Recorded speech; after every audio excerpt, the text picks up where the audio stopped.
Harikulade koşullarda Cupra testimize başlıyoruz arkadaşlar. Cupra.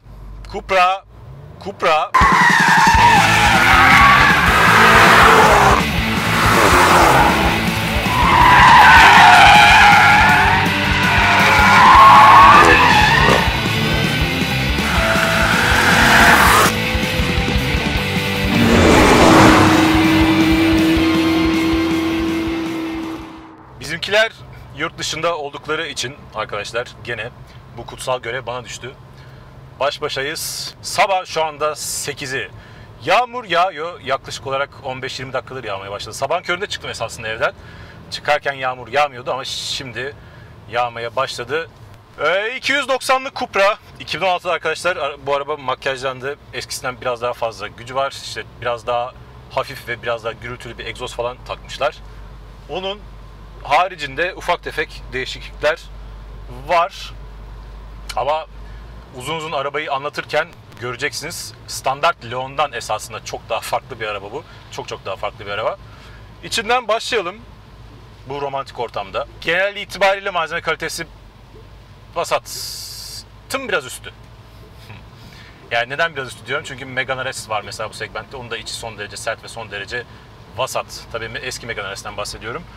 Onunla aşağı yukarı aynı düzeyde. Şöyle içeriye bir takım beyaz deriler falan attırarak o intibayı toparlamaya çalışmışlar. Biraz siyah, keşke biraz daha fazla renk kullansalardı. Ekranlar güzel. Buradaki ekran tabii görmeniz için açmam lazım. Sustu. Bu güzel bir ekran. Yani güzel bir ekran derken çözünürlük böyle çok yüksek değil. Ki makyaj öncesinden de pek bir şey değiştirmediler galiba bu ekranı. Daha önce kullandığım Leon'lardakine aynı benziyor. Aynı benziyor ne demek? Ama bağlantı seçenekleri çok güzel. Yani CarPlay var, işte Android Auto var, MirrorLink var oğlu var. Her şeyi bu ekrana, yani bu multimedya sistemine bağlayabiliyorsunuz. Ortadaki ekran yalnız kadranların ortasındaki halen siyah beyaz. Annemin Octavia'sıyla ve eski Volkswagen'lerle aynı ekran. Keşke onu da renkli hale getirselerdi. Onun dışında eşya gözleri bakımından bu araba çok iyi. Yani Golfgiller'in bir üyesi olarak bu arabanın her tarafından eşya gözü fışkırıyor. Bir tek şu yukarıda şey yok. Ne yok? Gözlüklük yok. O da muhtemelen sunroof olduğu için, sunroof'un kumandaları olduğu için. Onun dışında her türlü eşya gözü var. Koltuk altlarına kadar. Ki 2 koltuk altında birden var. Yani çok az arabada var bunlar. Arkaya geçtiğiniz zaman arkası arkadaşlar son derece rahat ve son derece geniş. İşte kol dayama indiriyorsunuz. Oradan işte bardaklık çıkıyor. Ondan sonra o kol dayamanın da öne doğru yatırabiliyorsunuz ve bagaja ulaşabiliyorsunuz falan. Yani kullanışlık bakımından araba bir bütün olarak çok iyi. Tek baltalayan şey yükleme eşiği. Scirocco'ya benzer çok yüksek bir yükleme eşiği var arkada arkadaşlar. O yüzden yüksek kalıyor ve ağır eşyaları yukarıya çıkartırken zorlanacaksınızdır. Ki siz genç arkadaşlarınız olduğu için muhtemelen bu konuda hiç zorlanmayacaksınız. Anneniz babanız eğer bu arabayı alırsa, ki onlara niye öyle bir araba verirsiniz? Onlar zorlanabilirler. Evet. Başka mesela detaylar var. Bir tane pozitif, bir tane negatif. Bu iki detay nedir? Evet, doğru tahmin ettiniz. Müzik sistemi. Müzik sistemine bayıldım. Şurada Bose değil, affedersiniz. Seat Sound yazıyor. Bilmiyorum kim yapmış hoparlörleri müzik sistemine ama sesi çok güzel. Çekiyorum bakayım. Rock FM. Aha! Bunu arkadaşlar bizim Utku'nun bu araya bir antiparantez açalım. Antiparantez değil, antiparantez. Utku'nun arabaya bindiği zaman, vitesleri basabildiği zaman ilk yaptığı şey 1 numaralı istasyonu Rock FM'i. Araya da reklam aldık çaktırmadan. Kaydetmek.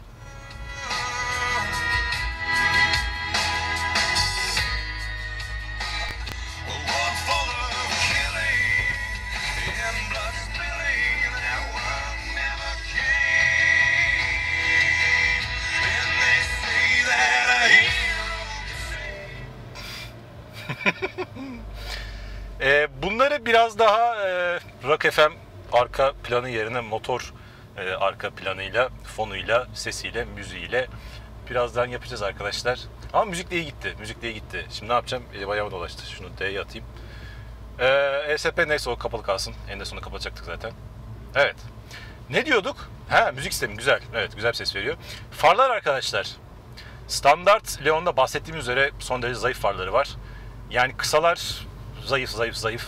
Bütün ledlerle ilgili bahsettiğimiz zaaflar bunda da geçerli. Hele uzunları böyle Tahtakale'den aldığınız led lambalar oluyor ya, ama en güçlüsü, yani en güçlüsü ama Tahtakale.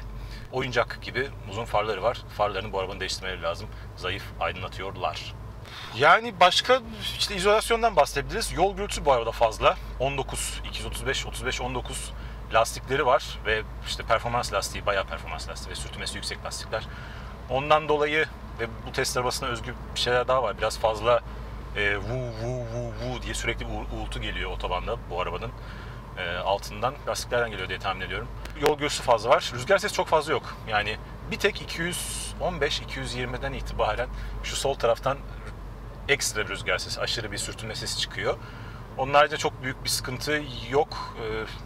Kısa bir iç mekanın ardından, ki biliyorsunuz zaten Leon'u, hepiniz ezberlediniz. Dediğim gibi Cupra'da çok ekstra bir şey yok standart Leon'a nazaran. O yüzden fazla uzatmaya bence gerek yok. Konfor. Arkadaşlar bu araba yani bu kadar hayvansal giden bir araba için bence gayet kabul edilebilir bir konforu var. Ayarlı süspansiyonları var. Buradan şu şeye bastığınız zaman Seat Drive Profile var, Comfort, Sport, Cupra ve Individual. İçerisinde arasında ayarlayabiliyorsunuz, değiştirebiliyorsunuz. Bu tabii sadece süspansiyonları değil, başka şeyleri de etki ediyor. Yani esasında Ibiza'ya benzer şekilde, Ibiza Cupra'dakiyle benzer şekilde çok da fazla süspansiyon sertliği değişmiyor. Yani süspansiyonun verdiği tepkiler daha fazla değişiyor. Ama bir bozuk yolda giderken ya da stabil bir yolda giderken, stabil ne demek? Yani çok fazla böyle engebelerin frekansının çok fazla değişmediği yollarda giderken o ayarlar arasında konforla atıyorum Cupra ya da Supra arasında çok ekstra bir fark yok. Mesela Astra OPC'de çok daha fazla fark vardı. Ama neticede bu araba genel olarak özellikle konfor modunda son derece kabul edilebilir bence. Hani gene tabii ki konforlu bir araba değil. Bozuk yollarda temponuzu çok azaltmanızı düşünmeniz gerekiyor ama kabul edilebilir. İyi. Fena değil. Fena değil. Motor...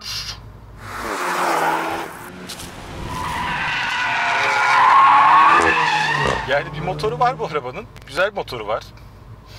Şimdi eski Cupra'ya, önceki Cupra'ya nazaran yaptıkları değişikliklerden bir tanesi tabii 290 beygir oldu ama aynı zamanda güç bandı çok genişledi. Yani 1700 devirden itibaren mi maksimum gücünü verip böyle 6000 civarına kadar, 5000 küsur 6000 civarına kadar sürekli o gücü veriyor ve çok geniş bir tork bandı var. Yani bu araba mesela bir Type R'da ciddi turbo boşluğu vardır. Bu arabada hemen hiç turbo boşluğu yok. Sürekli araba yürüyor. Ve hem mesela Ibiza Cupra'daki gibi evet sürekli bir yürüme durumu var ama üst devirlerde de çıldırma durumu var. Yani bunu da hani çıldırma dediğim bir de atmosferik gibi değil tabii ama bir turbo motor için üst devirleri son derece canlı. 6500 devir civarına kadar çok güzel çeviriyor. Çevireceğim. Söz veriyorum çevireceğim.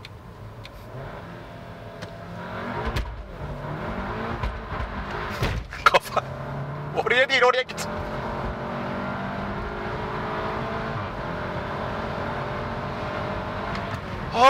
Gibi. Ay. Ne diyorduk? Evet, gidiyor. Çok da güzel çeviriyor.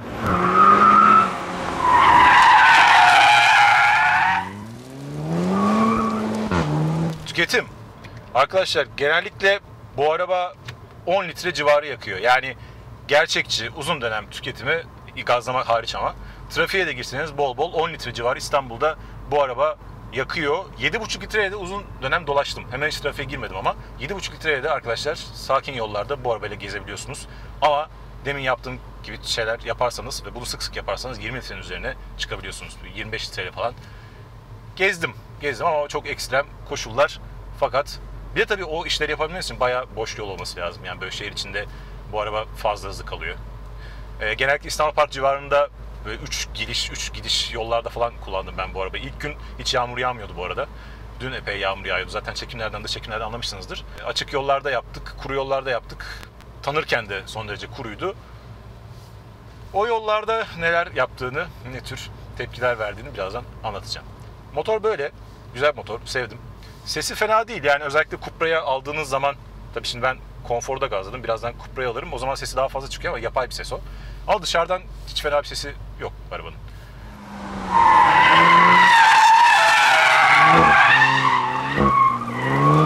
Güzel. Şanzıman. Bayıldım. Şanzıman.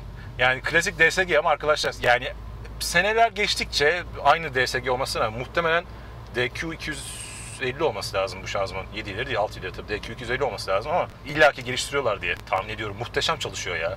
Tek bir kusuru var. kesiciye girmiyor. Demin de gördüğünüz kendi vites atıyor.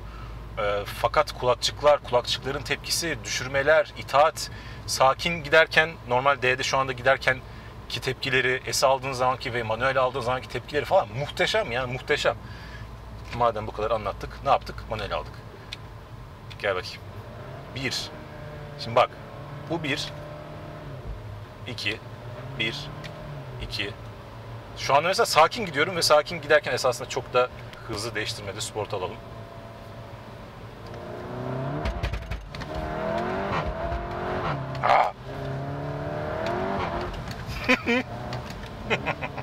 İki, biri alacak mı?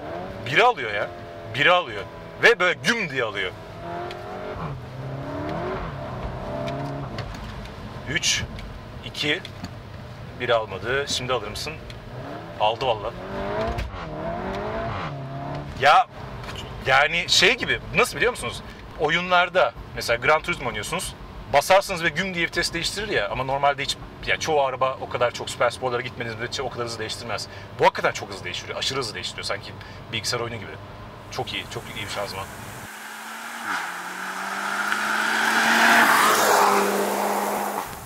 Yol tutuş. Şimdi arkadaşlar yağmur yağıyor. Yani olduğu kadar diyelim. Olduğu kadar. Bakalım krizi fırsata çevirebilecek miyiz? Ne yapıyoruz? Cupra'yı alalım o zaman. Biraz ses çıksın. S. Manuel. S hayır. S değil.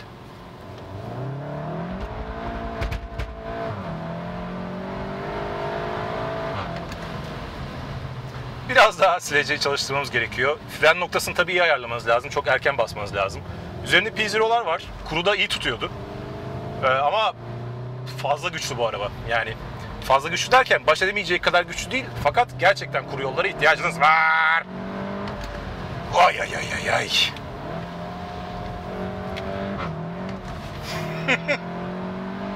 Ay ay ay. Yani şu anda tabii bu koşullarda fazla devir çevirmemesi lazım bu arabanın. Çünkü özellikle 4000 devirin, 5000 devirin falan üzerine çıktığı anda diye size şu aşağıda gördüğünüz boşluğa doğru veya şurada gördüğünüz bariyerlere doğru savuruyor.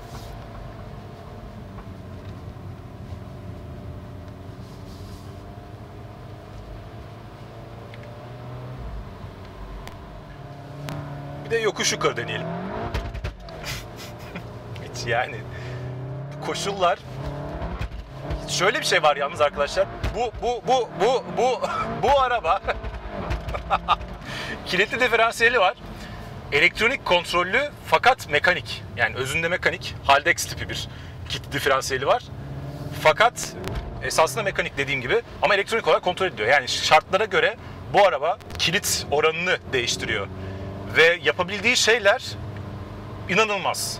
Yani şu koşullarda çok da inanılmaz bir durum yok aslında. Çünkü gaza bastığım anda dışarı çekiyor. Kafa dışarıya doğru çekiyor. Torque steel fazlasıyla tabii ki bu koşullarda var. Fakat gazdan çektiğim anda tekrar zınk diye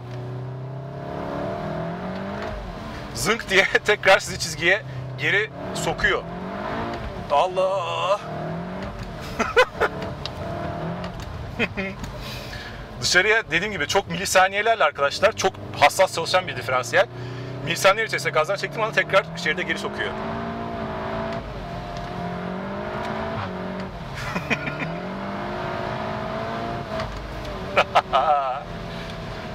İki atar mısın? Teşekkür ederim. O zaman biraz dengeli gidelim. Daha dengeli hızlarla gidelim. Hızlarla değil, daha dengeli gaz emirleriyle, tepkileriyle gidelim diyeceğim ama dengeli gidemiyorum ki ben bu arabayla.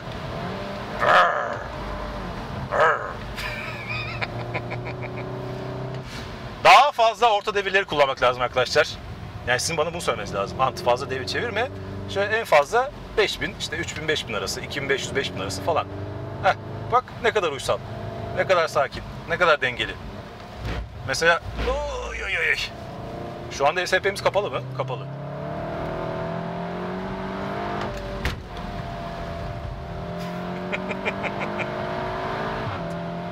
Bu koşullara rağmen arkadaşlar, yani gazla beraber kafa açılıyor da onun haricinde ağırlık transferlerinde falan çok fazla saçmalamıyor araba. Şöyle yapsak mesela. Oy. Oh. Oh. Tabii arkasını şu anda ya açmasını istemezsiniz ama isterseniz eğer tabii el frenini biraz elinizin gitmesi lazım. Astra OPC'de hatırlarsanız arkadaşlar elektronik bir el freni vardı. Bunda ise mekanik. Ay ay ay. Çok çok eğlenceli. Çok zevkli. Çok güzel. Harika çalışan bir diferansiyel var arkadaşlar. Arkadaşlar biraz kuruda yaptıklarından bahsetmek lazım. Yani bu koşullarda bu araba gaza basıyorsunuz ve kafayı dışarıya açıyor ama onun dışında bir inat var. Gazdan ayağınızı çektiğiniz zaman, dengeli kullanmaya çalıştığınız zaman yolunda tutunmaya dair kesinlikle bir inat var. Arabanın tepkileri, yani şasinin tepkileri çok keskin. Jilet gibi hakikaten. Yani yön değişimleri çok keskin. Şu koşullara rağmen dediğim gibi normalde ama kuruda kullanırken falan bu araba şöyle izah edeyim. Viraj içerisinde gaza bastığınız zaman ne yapıyor? Önden çekişli bir otomobil. Kafasını dışarıya doğru açıyor. Önden kayıyor. Bu araba gaza bastığınız zaman tam tutuş limitlerindeyken kafayı içeriye sokup arkasını dışarıya bırakıyor. Ve bunu yani gözlerinize inanamıyorsunuz. Çünkü normalde sizin işte el freni çekip işte ağırlık transferi yapıp pandül atıp vesaireyle yapmaya çalıştığınız, oluşturmaya çalıştığınız görüntüleri bu araba sadece gaza bastığınız zaman yapıyor. Çok çok iyi çalışan, çok güzel çalışan bir kilit diferansiyeli var. Harika bir ön taraf var bu arabada. Arkası da normal koşullarda playful. Ne demek bu? Oyuncu. Rahatlıkla devreye sokabiliyorsunuz ve rahatlıkla dışarıya açabiliyorsunuz ve bu kadar rahat oynayabildiğiniz bir araba arkadaşlar. 200'de giderken falan böyle çizgide mi dönmek istiyorsunuz? Çizgide öyle bir dönüyor ki yani yaparken rayda gider gibi gitmiyor. Hep bir hareketlilik var. Ama hareketlilik öyle bir hareketlilik ki atıyorum 10 derece 20 derece açıyor arkasını. İlk seferde çok yüksek hızlarda yapıyor bunu mesela. İlk seferde diyorsunuz ki Allah hani kayıyoruz, öleceğiz, biteceğiz. Öyle bir şey yok. 10 derece 20 dereceden sonra zınk diye duruyor ve tekrar kendini hizaya sokuyor. O açması her seferinde bu arabanın tamamen sizi burnunuzu virajın içerisine sokmaya yönelik. Hiçbir zaman sapıtmaya, dağılmaya yönelik değil. Çok başarılı, çok çok başarılı. Yani nesne olarak bu otomobil hakikaten çok başarılı. Cupra modunda bu arada tabii tahmin edeceğiniz üzere direksiyonda epey ağırlaşıyor.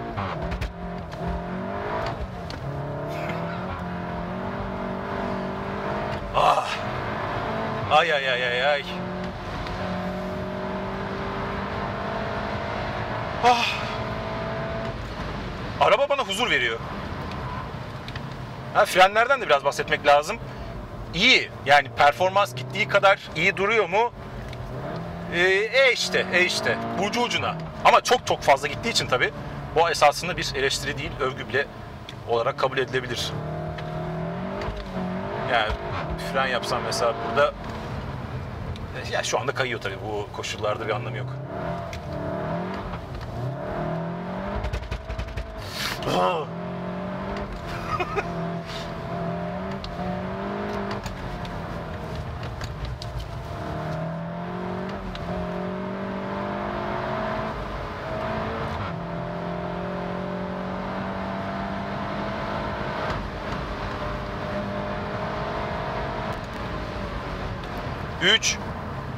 Üç, 2, 1.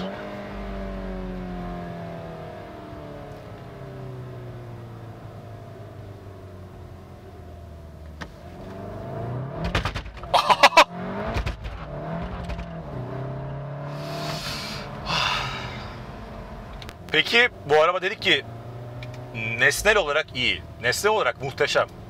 Yani nesnel olarak bu araba yani Type R'da kullandık, şöyle izah edeyim. Type R bundan daha mesela hisli bir otomobil. Şu anda en yakın onu kullandığım için, buna da en benzer araba olduğu için aklıma o geliyor. Type R bundan daha hisli. Bunda bir gene katman var. Bütün Volkswagen grubu arabalarda olduğu gibi bunda gene bir sizinle araba arasında bir katman var. Yani bir dolaylılık var. %100 her şeyi hissedemiyorsunuz. Çünkü neticede bu diferansiyel falan yaptığı şeyler elektronik kontrollü olduğu için adı üzerinde elektronik, çok doğal değil. Yaptığı şeyleri çok doğru yapıyor. Çok doğru işler yapıyor ama neticede doğal hissettirmiyor. Yani bir yapaylık var.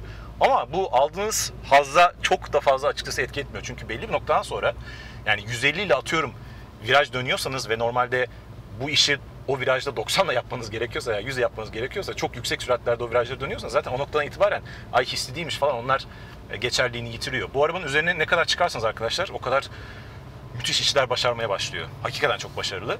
Ama neticede dediğim gibi çok hissi ve çok böyle özne olarak sizi hani keyiften kudurtan bir araba değil. bazı başarımlarını gördüğünüz zaman kahkahalar attım. Yani hakikaten kahkahalar attım. Keşke size gösterebilsem. Ama bu koşullarda gösteremiyorum. İnşallah bu araba başka bir, ne bileyim, ayrı bir ateşle karşılaştırmak üzere tekrar alırız teste de kuru yollarda da gösteririm. Fena ya. Hakikaten fena. Teknolojik olarak çok üstün araba. Yani benim de Clio RS'im vardı 2002 model. O da ateş diye geçiyordu da. Yani onun yaptıklarıyla, yapabildikleriyle, özellikle virajlarda gaza oturduğunuz zaman yapabildikleriyle bu yeni ateşlerin becerileri arasında uçurum var ya. Çok becerililer yani, çok başarılılar. O zaman sonuç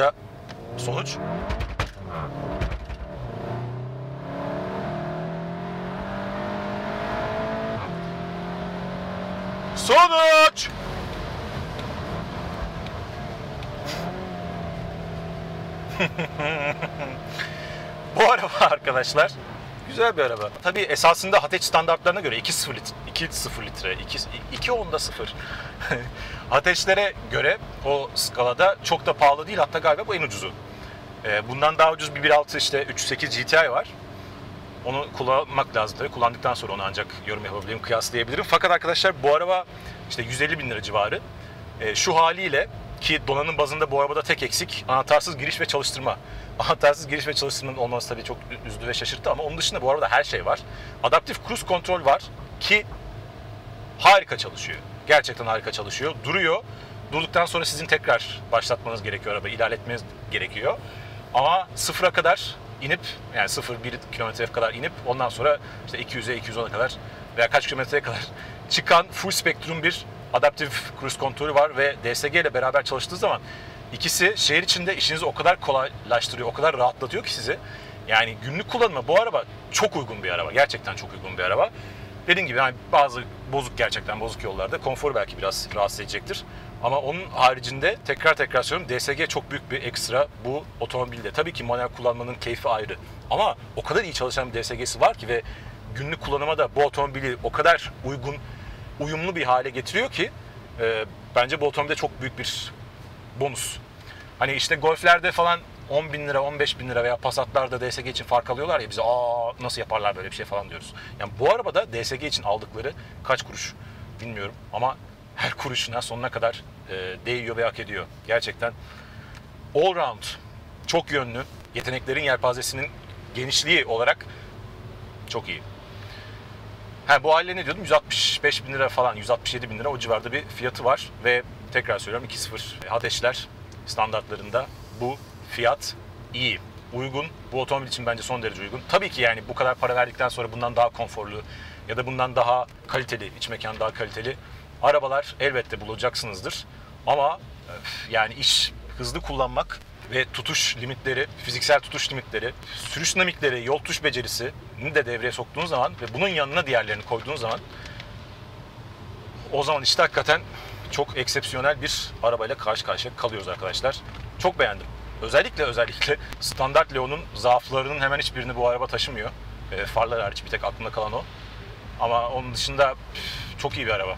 Yani o noktadan bu noktaya gelebilmiş olmaları, getirebilmiş olmaları bu arabayı çok başarılı. Şu anda mesela bozuk yollarda gidiyorum. Yani rahatsız olmuyorum. Yok, rahatsız olmuyorum. Buralar bozuk yollar. Geçiyorum. İnadına geçiyorum. Bunun da üzerinden gideceğim. Onun da üzerinden geçeceğim. Yok, konfor. Böyle bir araba için son derece kabul edilebilir. Gayet güzel. Bu testi beğendiysek arkadaşlar ne yapıyoruz? Beğen düğmesine basıyoruz. Basıyor muyuz? Bastık mı? Bastık mı? Bastıktan sonra devam edeceğim. Abone oluyoruz eğer bize hala abone olmadıysak. Ondan sonra bu testi sağda solda her yerde paylaşıyoruz. Sevgilerimizi, saygılarımızı size iletiyorum. Buradan öpücükler, kucak dolusu sevgiler, hürmetler. Görüşürüz.